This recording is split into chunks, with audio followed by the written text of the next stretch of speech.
प्रधानमंत्री नरेंद्र मोदी ने भारत के 100 साल पूरा होने के लिए अपना विजन प्रस्तुत किया है। ये ग्रोथ फोकस जो माइक्रो इकोनॉमिक्स के, मैक्रो इकोनॉमिक्स के विभिन्न अर्थव्यवस्था के जो आयाम हैं उनके बारे में एक विजन प्रस्तुत करता है, जो डिजिटल इकोनॉमी किस तरीके से बनाई जाए, किस तरीके से फाइनेंशियल टेक्नोलॉजी या फिनटेक के आधारित विकास का दौर शुरू किया जा सके, जिसके अंदर जिसमें निजी निवेश को तेजी से बढ़ाया जा सके। 2014 के बाद से हमारी सरकार का फोकस रहा है कि हम नागरिकों को सशक्त कर सकें, खास तौर पर गरीबों को, उन लोगों को जो हाशिए पर हैं, जिस घर, कुकिंग गैस, बिजली, शुद्ध पेयजल, इन तमाम पर जोर दिया गया है। हमने डायरेक्ट बेनिफिट ट्रांसफर के ऊपर खासा जोर दिया है ताकि लोगों को, गरीबों को खास तौर पर अवसर मिल सके और उन्हें सीधे धन पहुंचाया जा सके। हमारी सरकार का लगातार प्रयास है कि हम मध्यम वर्ग को व्यापक तौर पर, जो कि इस देश की आबादी का बहुत बड़ा हिस्सा है, वो इस अवसर का लाभ उठा सके। यह बजट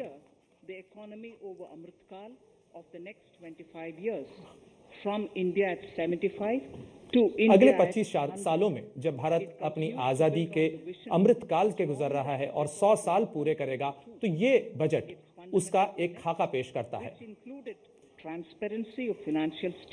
इसकी नींव हमने साल 2021-22 के बजट में पेश की थी। यह सरकार की नीयत को स्पष्ट करता है कि किस तरीके से हम उन चुनौतियों का मुकाबला करेंगे। पिछले बजट के प्रयासों ने काफी महत्वपूर्ण कामयाबियां दर्ज की हैं, जिसमें बहुत सारा सिग्निफिकेंट एलोकेशन किया गया था, बजट आवंटन किया गया था।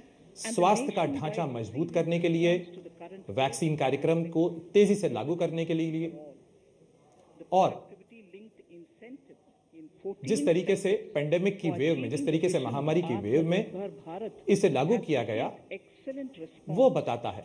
खास तौर पर 14 सेक्टर्स में आत्मनिर्भर भारत का ढांचा मजबूत करने का प्रयास किया गया है। उसने नए रोजगार खड़े किए हैं।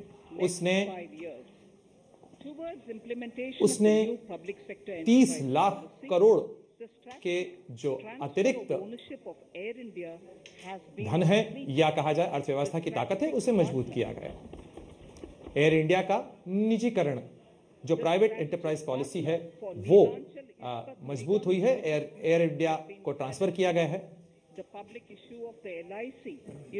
नीलांचल इस्पात निगम के लिए जो स्ट्रैटेजिक पार्टनर है, उसे सेलेक्ट कर लिया है।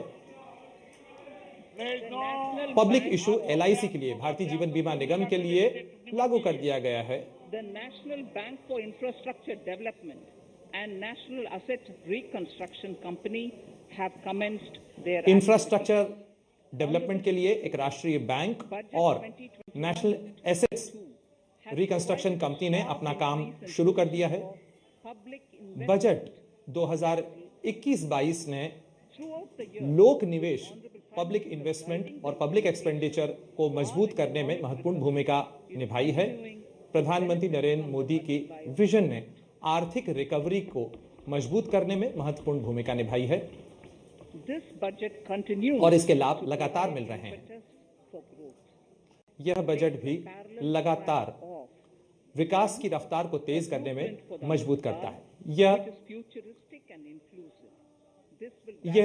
अगले 25 सालों, जिसे हम अमृतकाल कह रहे हैं, उसके लिए एक विजन पेश करता है। युवाओं, महिलाओं, किसानों, अनुसूचित जातियों, अनुसूचित जनजातियों, इसके अलावा बड़े